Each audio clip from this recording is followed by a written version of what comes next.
Assalamu alaikum. My name is Dr. Jauhar Shareef. I'm one of the pediatric emergency doctors here in Qatar. I'm here to make some public awareness of the coronavirus. I know that coronavirus is currently a big scare worldwide, and there are a lot of misinformation and misconceptions about coronavirus. So what is exactly coronavirus? It's a type of respiratory virus, just like any other flu viruses, but the symptoms can be very varied. So it can cause symptoms just like a mild respiratory illness, like flu-like symptoms, to very severe respiratory illnesses like SARS or MERS, illnesses that you might have heard before.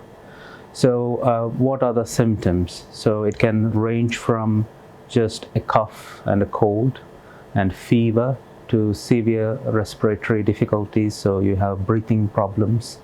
So this is what you mainly need to be aware of.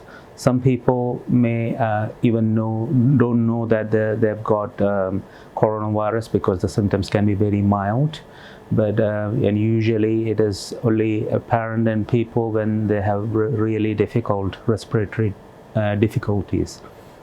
So what do you need to know when you suspect you have coronavirus? So if you have traveled to a very high-risk country, or you've been in contact with someone who's got sneezing, coughing or fever, then it is very important to contact the hospital or a nearby emergency department and to seek help and advice. It is very important not to be misled by misinformation, and it is best to seek medical help. What is the treatment options for coronavirus at the moment? So main treatment at the moment is mainly supportive. There is no vaccines available at the moment, and because it's a virus, there are lots of tests being conducted at the moment to see what is the best treatment for coronavirus at the moment. The coronavirus, as you may know, is now called COVID19 because there is many varieties of coronavirus, out of which the main outbreak at the moment is from the COVID19, which is the novel coronavirus that originated in China. So in Qatar, what should you do if you are worried about your safety or your family members or your friends?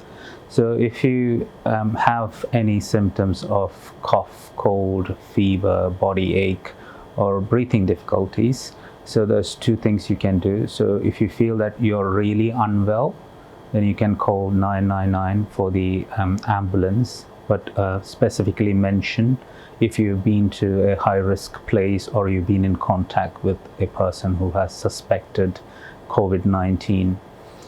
So that the medical staff can take precautions while they come and help you.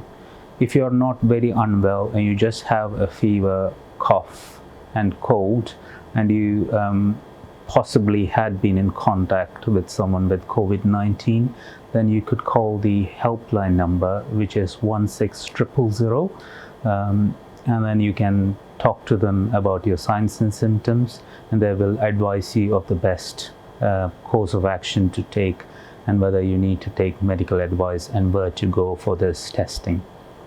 Unfortunately, the only way of knowing if you got COVID-19 is by testing.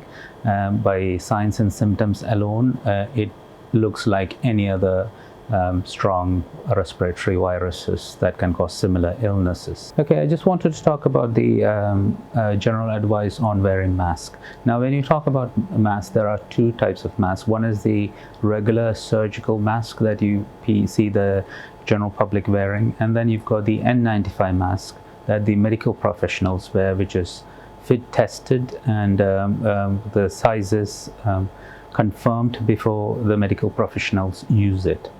Now, if you're going to use a mask, you need to follow certain guidelines which you can find on the WHO website. Now, the MOPH does not generally advise the use of mask for the general public to reduce the risk of COVID-19.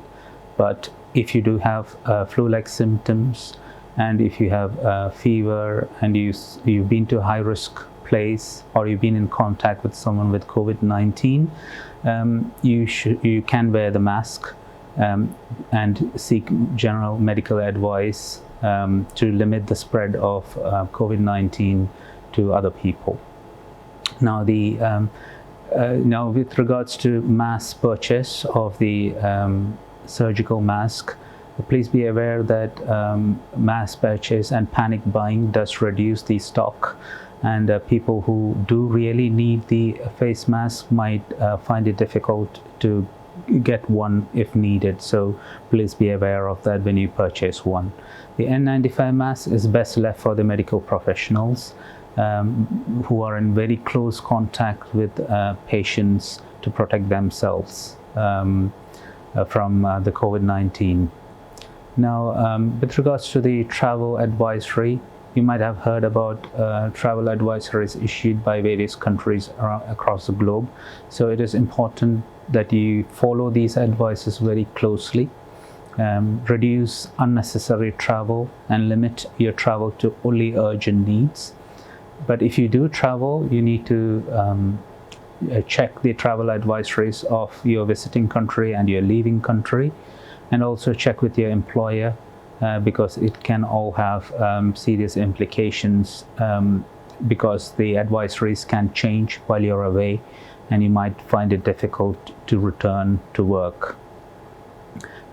If you need further information about COVID-19, please be sure that you're looking at reliable sources, and majority of the countries have the Ministry of Health guidelines, so you can go into the website and they will tell you about advisories, what to do when you have an illness, and about travel.